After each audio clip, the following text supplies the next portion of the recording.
First, please greet like welcome to SS News. Please subscribe my channel before we proceed. வணக்கம். இன்னைக்கு நாம ஒரு மிக முக்கியமான விஷயத்த ரொம்ப நிதானமா ஆழமா அலச போறோம். நம்ம நாட்டுல அந்நிய செலாவணி அதாவது ஃபாரெக்ஸ் ரிசர்வ்ஸ் கொஞ்சம் கொஞ்சமா குறைஞ்சிட்டு வர்ற இந்த நேரத்துல இன்னொரு பக்கம் இந்திய அரசாங்கம் ஒரு பிரம்மாண்டமான ராஜதந்திர பயணத்தை மேற்கொள்றாங்க.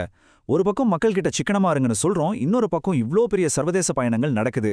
இந்த முரண்பாட்டுக்கு பின்னாடி என்ன மாதிரியான பொருளாதார உத்திகள் மறைஞ்சிருக்கு, இது எப்படி நம்ம நாட்டை பாதிக்கும், இதெல்லாம் தான் இன்னைக்கு நாம விரிவா பேச போறோம்.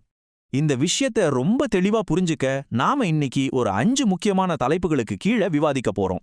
உள்நாட்டு பொருளாதார முரண்பாடுகள், பிரதமரோட 5 நாடுகள் பயணம், வளைகுடா நாடுகளோட புவிசார் அரசியல், ஐரோப்பிய தொழில்நுட்ப கூட்டாண்மைகள் மற்றும் பொருளாதாரத்தை மீட்கும் உத்திகள்.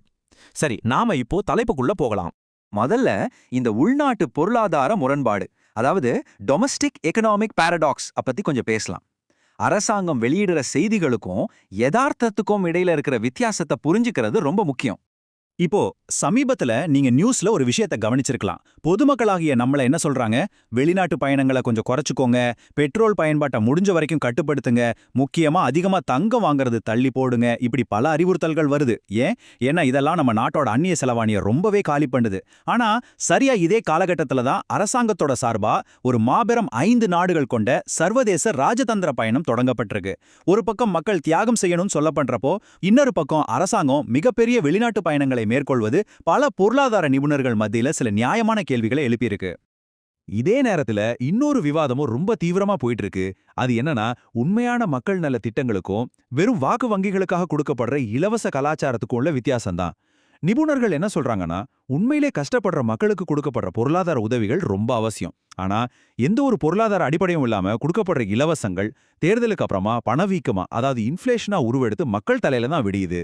இந்த ஒட்டுமொத்த சுமை இறுதியில் நம்ம நாட்டோட பொருளாதார முதுகெலும்பா இருக்கிற நடுத்தர வர்க்கத்து மக்கள் மேல வரியாவும் மறைமுக விலையேற்றமாவும் விழுதுங்கிறத பல ஆதாரங்கள் சுட்டிக்காட்டுது.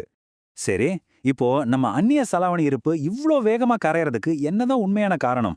முக்கியமா ஒரு 4 விஷயங்களை நம்ம சொல்லலாம்.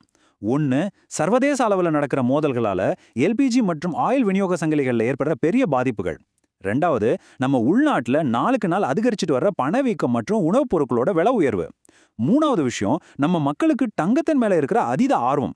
நம்ம அதிகமா தங்கத்தை இறக்குமதி செய்யும் போது நம்ம டாலர் இருப்பு கணிசமா குறையுது.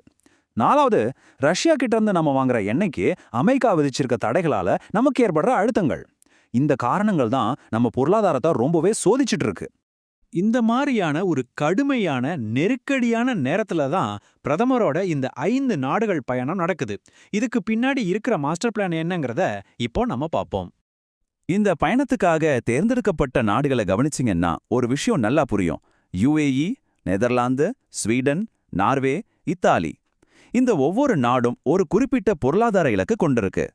எரிசக்தி தேவைக்காகவும் அங்க வேலை பார்க்குற நம்ம இந்தியர்கள் அனுப்புற ரெமிட்டன்ஸ்க்காகவும் வளைகுடா நாடுகள் செலக்ட் செய்யப்பட்டிருக்கு.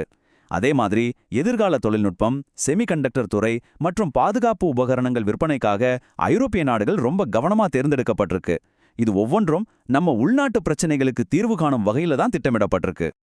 இதுல நாம முதல்ல ரொம்ப டீப்பா பார்க்க போற நாடு ஐக்கிய அரபு அமீரகம், அதாவது UAE. மிடில் ஈஸ்ட்ல இது நமக்கு எவ்வளவு முக்கியம்னு பார்க்கலாம். வளைகுடா நாடுகள்ல எவ்வளவோ அரசியல் மோதல்கள், போர் பதற்றங்கள் எல்லாம் தொடர்ந்து நிலவி வந்தாலும் இந்தியாவோட எரிசக்தி பாதுகாப்பை உறுதி செய்யறதுல UAE ஒரு மிக முக்கிய தூணா இருக்கு. அது மட்டும் இல்லாம அங்க வேலை பார்க்குற லட்சக்கணக்கான இந்தியர்கள் நம்ம நாட்டுக்கு அனுப்புற பணம் நம்ம பொருளாதாரத்துக்கு ஒரு பெரிய பேக்கப். ரியல் எஸ்டேட் ஆகட்டும், வர்த்தகமாகட்டும், மற்ற நாடுகளை விட UAE ஒரு ரொம்பவும் நிலையான நம்பகமான பார்ட்னரா நமக்கு இருக்கு. ஆனா இங்க ஒரு சுவாரஸ்யமான புள்ளி விவரம் இருக்கு. $5 பில்லியன். இது என்ன கணக்குன்னு பாத்தீங்கன்னா, சமீபத்துல ப்ராஜெக்ட் ஃப்ரீடம் அப்படிங்கிற திட்டத்தின் கீழே அமெரிக்கா UAEக்கு வழங்கிய ஆயுதங்களோட மதிப்பு தான் இது. இது நமக்கு எதை உணர்த்துது? அமெரிக்கா, UAE, ஈரான் இவங்களுக்கு இடையில இருக்கிற புவிசார் அரசியல் எவ்வளவு சிக்கலானது அப்படிங்கிறது தான். ஒரு பக்கம் அமெரிக்கா வழங்குற ஆயுதங்கள், இன்னொரு பக்கம் அந்த பிராந்திய பதற்றங்கள்.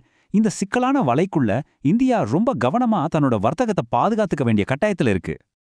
இங்கதான் நம்ம இந்திய அரசாங்கத்தோட ராஜதந்திர சமநிலை ரொம்ப கச்சிதமா வேலை செய்யுது. இதை கொஞ்சம் கவனிச்சு பாருங்க.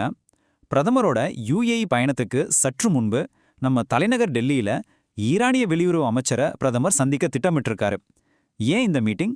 ஏன்னா அமெரிக்கா ஈரான் மோதல்ல நாம எந்த பக்கமும் நேரடியாக சாயல அப்படிங்கிறத தெளிவுபடுத்த 2 நாடுகளுடனும் ஒரு நல்லுறவு பேணி நம்ம கச்சா எண்ணெய் விநியோகச் சங்கிலிகள் எந்த விதத்திலையும் பாதிக்கப்படாம எப்பவும் திறந்த நிலையில் இருக்க இந்தியா முழுமையா முயற்சி செய்யுது. சரி, இப்போ அப்படியே ஐரோப்பா பக்கம் போவோம். இந்த ஐரோப்பிய சுற்றுப்பயணம் நம்ம தொழில்நுட்பம் மற்றும் பாதுகாப்பு துறைக்காக ரொம்பவே கவனமா திட்டமிடப்பட்டிருக்கு. சப்ளை செயின் டைவர்சிஃபிகேஷன் இது ஒன்றும் பெரிய ராக்கெட் சயின்ஸ் கிடையாது. சிம்பிளா சொல்லணும்னா செமிகண்டக்டர்கள் மாதிரியான ரொம்ப முக்கியமான பொருட்களுக்கு நாம சீனா மாதிரியான ஒரே ஒரு நாட்டை மட்டுமே நம்பி இருக்கக்கூடாது. அது ரொம்பவே ஆபத்து. அதனால தான் தென்கொரியா, ஜப்பான் மற்றும் இப்போ நெதர்லாண்டுன்னு பல நாடுகளோட இந்தியா புதிய ஒப்பந்தங்களை போட்டுட்டு வர்றாங்க. ஒருத்தர்கிட்டயே எல்லா பவரும் இருக்கிற அந்த ஏகபோக உரிமையை உடைக்க இது ஒரு ரொம்ப முக்கியமான செயல்முறை. அதே மாதிரி வெளிநாடு போறோம்னா நாம வெறும் பொருட்களை வாங்க மட்டும் போல, இது ஒரு அருமையான விற்பனை பயணமும் கூட. ஆமாங்க, நம்ம நாட்டிலேயே தயாரிக்கப்பட்ட நவீன பாதுகாப்பு உபகரணங்களை நார்டிக் நாடுகளுக்கு ஏற்றுமதி செஞ்சு அதன் மூலமா நம்ம வருவாய பெருக்கிறது தான் நம்மளோட இன்னொரு குறிக்கோள். அது மட்டும் இல்லாம ஐரோப்பாவுல இந்தியாவின் மூலோரவாய எல்லையை விரிவுபடுத்த இத்தாலியோட வலுவான ராஜதந்திர செல்வாக்கையும் நாம ரொம்ப புத்திசாலித்தனமா பயன்படுத்த திட்டமிட்டிருக்கோம். இப்போ இந்த உலகளாவிய ராஜதந்திர நகர்வுகள் எல்லாம் எப்படி நம்ம உள்நாட்டு பொருளாதார பிரச்சனைகளை சரி செய்ய போகுதுன்னு பார்க்கலாம். நம்ம அந்நிய செலாவணி நெருக்கடியை தீர்க்க இந்த 5 விஷயங்கள் தான் ஒரு ப்ளூ பிரிண்ட் மாதிரி செயல்படும். 1. UAE மாதிரியான நாடுகள்ல இருந்து வர்ற பணத்தை அதிகப்படுத்துறது. 2. நம்ம சொந்த உள்நாட்டு தொழில்நுட்பம் மற்றும் பாதுகாப்பு உபகரணங்களை வெளிநாடுகளுக்கு விற்பனை செய்யறது. 3. செமிகண்டக்டர் துறைக்கு சீனாவை நம்பியிருக்கிறத குறைக்கிறது. 4. நம்ம மக்கள் இறக்குமதி செய்யப்பட்ட தங்கத்தை அதிகமா வாங்கறத கொஞ்சம் குறைக்கிறது. 5. நம்ம கச்சா எண்ணெய் விநியோக வழிகளை பாதுகாப்பா பல நாடுகள் மூலமா விரிவுபடுத்துறது. இந்த 5 வியூகங்களையும் நம்ம சரியா செயல்படுத்திட்டா கண்டிப்பா பொருளாதார சரிவிலிருந்து மீண்டு வர முடியும். இந்த எல்லா விஷயங்களையும் பார்க்கும்போது உங்க மனசுல ஒரு கேள்வி வரலாம். இந்தியாவோட இந்த மாபெரும் உலகளாவிய ராஜதந்திரம் நம்ம உள்நாட்டு பொருளாதார சவால்களுக்கு உண்மையிலேயே ஒரு முற்றுப்புள்ளி வைக்குமா? எந்த ஒரு நாடும் ஒரே நாள்ல பொருளாதார சரிவை சந்திக்கிறதும் இல்ல, ஒரே நாள்ல அதிலிருந்து முழுசா மீண்டு வருதும் இல்ல. ஆனா இந்த நீண்ட கால திட்டங்கள் நம்ம பொருளாதாரத்தை ஒரு நிலையான பாதைக்கு கொண்டு போகுமாங்கிறத நம்ம பொறுத்திருந்து தான் பார்க்கணும். Please like and subscribe for more of such news.